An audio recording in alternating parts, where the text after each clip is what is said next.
ఒక్క మాట చెప్పి ముగిస్తా. ఊరికే పైకి చూడాలి, పైకి చూడాలి. ఇది దేవునికి ఇష్టమా? ఈ తలంపు దేవునికి ఇష్టమా?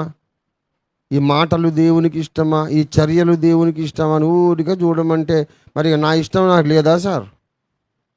నాకు ఇష్టం అంటూ ఉండదా అనుకుంటారు చాలామంది. అరే నిన్ను ఏమనాలే? పిచ్చిముఖం అనాలనా, లేకుంటే బేవకూఫ్ అనాలనా, లేకుంటే ఏమనాలి? అమాయకుడు అనాలనా? నా ఇష్టం నాకు ఉండదా అన్నోడు అసలు నువ్వు సంఘంలోకి ఎలాగో వచ్చావురా నువ్వు? నా ఇష్టం నాకు ఉండదా అనుకున్నాడు నువ్వు అసలు క్రైస్తవుడు పెట్టగయ్యావు. నీ ఇష్టం నీకుండడం ఏంటి? ఎవడైనా నన్ను వెంబడింపగోరిన ఎడల తన్ను తాను ఉపేక్షించుకొని అని లేదు, చదవలేదు, వినలేదు ఎప్పుడు. ఒకవేళ నీవు వెంబడించాలని కోరిక నీకుంటే మత్తయి సువార్త 16వ అధ్యాయము 24వ వచనం. అప్పుడు యేసు అసలు నీకు సొంత చిత్తం ఉండడమేమిటి? ఇది నాకు ఇష్టం లేదు, ఇది నాకు నచ్చలేదు. అరే ఏమిటయ్యా, నాకు అసలు అర్థమే కాని భాష ఇది.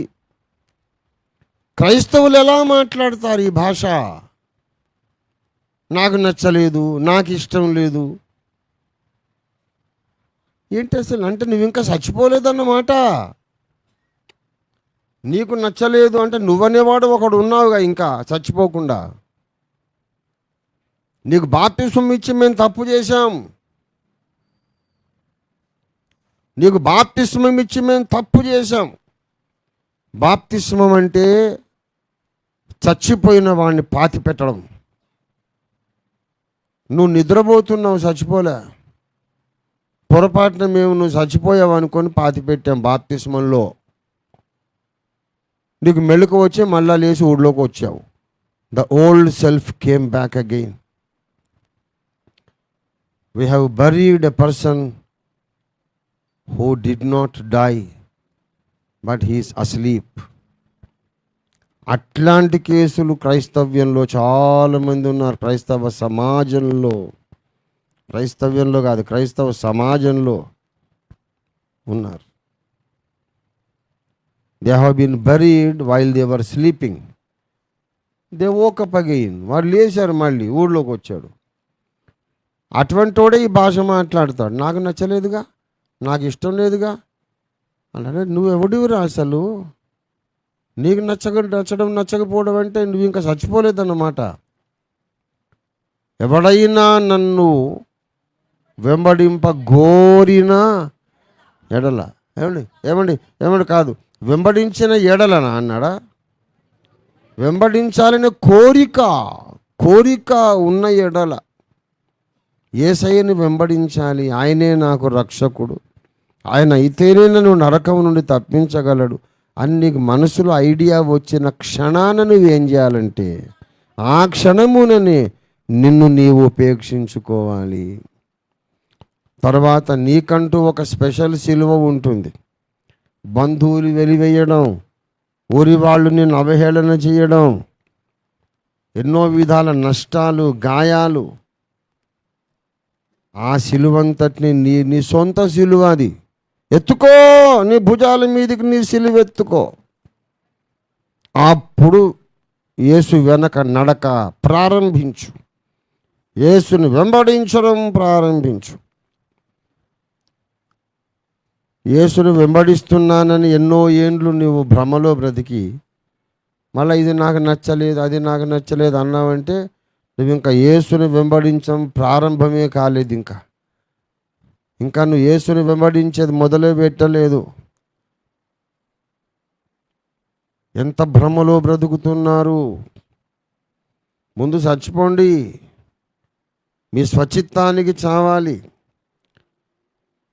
మీ సొంత ఉద్దేశాలు, మీకున్నటువంటి సొంత స్వబుద్ధి అది చచ్చిపోవాలి.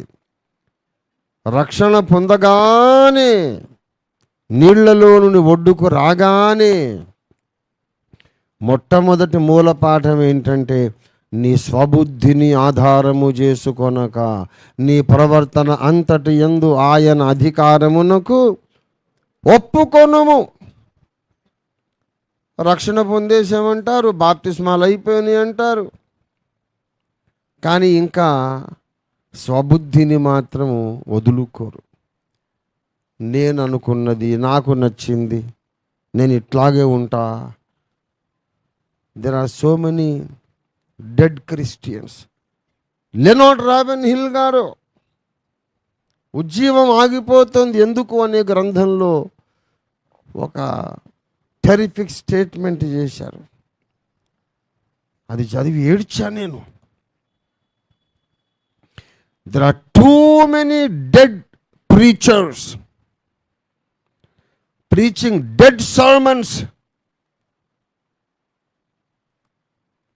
from the pulpit to the dead Christians. Today there are too many dead preachers preaching dead sermons to dead people. ఇవాళ చాలా ఎక్కువ మంది చచ్చిపోయిన బోధకులు, చచ్చిపోయిన ప్రసంగాలు, మృత బోధకులు, మృత ప్రసంగాలు మృతులైన సంఘాలకు చేస్తూ ఉన్నారు అన్నాడు లెనార్డ్ రాబెన్హిల్ గారు. ఆ బుక్ చదివిన వాళ్ళు చేయొత్తాడు. 100 సార్లు చెప్పా, చదవండి అయ్యా, నీ కాల్ముక్త బాంఛను చదువు అని చెప్పిన నేను ఎన్నోసార్లు చెప్పాను లేదా? చదివారా ఎవరైనా? 2-3 ఈ మాటలు దొరికినాయి ఎప్పుడైనా మీకు? గుర్తుందా?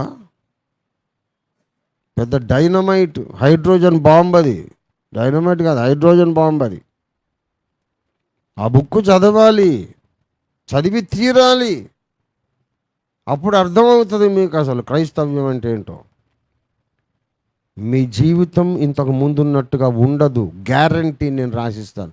ఆ బుక్ను మీరు యథార్థంగా చదివితే మీరు అనదర్ లెవెల్కి వెళ్ళిపోతారు ఆధ్యాత్మిక జీవితంలో. చాలామంది మృత బోధకులు ప్రసంగ పీఠికల మీద నుండి మృత ప్రసంగాలను మృత సంఘాలకు చెబుతూ ఉన్నారు. అది ఈనాటి క్రైస్తవం అన్నాడు.